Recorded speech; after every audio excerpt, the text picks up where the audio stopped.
Bonjour, nous sommes le groupe 6 de 3C.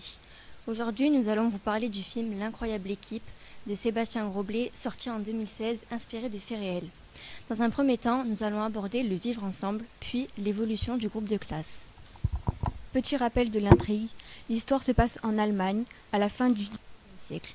Un professeur d'anglais découvre un jeu bien particulier, le football. Pour transmettre des valeurs collectives, il décide d'en enseigner à ses élèves.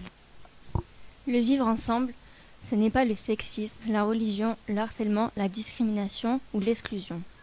Dans le film, on remarque que dans leur classe de garçons, il n'y a aucune fille, car à cette époque, elles n'ont pas le droit à l'éducation, ce qui représente donc le sexisme.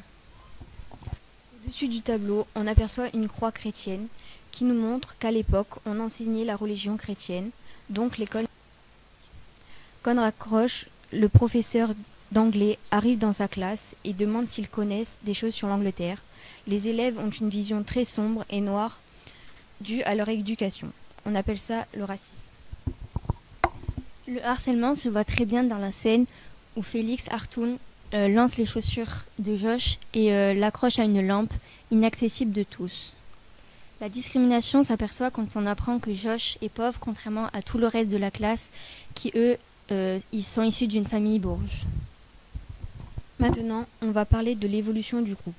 Tout d'abord, le groupe va se révolter contre le fait qu'ils ne puissent plus jouer au foot, et eux y vont quand même dans le parc, malgré l'interdiction du comité. Ils vont corriger la prononciation du TH de Monsieur Bosch, leur professeur d'histoire, et suspendre le prof de sport en l'air, ce qui, à l'époque, était un manque de respect pour les professeurs.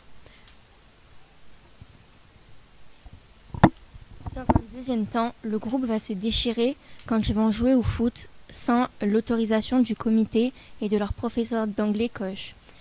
Ils vont commencer à s'insulter et à se battre car sans Koch, il n'y a pas d'arbitre et tout va dégénérer.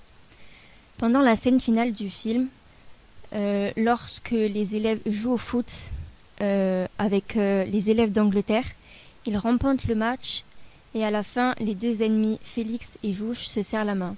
Félix et Jouche, ensemble, le foot un trait d'union entre les riches et les pauvres. Pour conclure, la morale de ce film, c'est qu'on doit se serrer les coudes entre camarades et non se faire la guerre.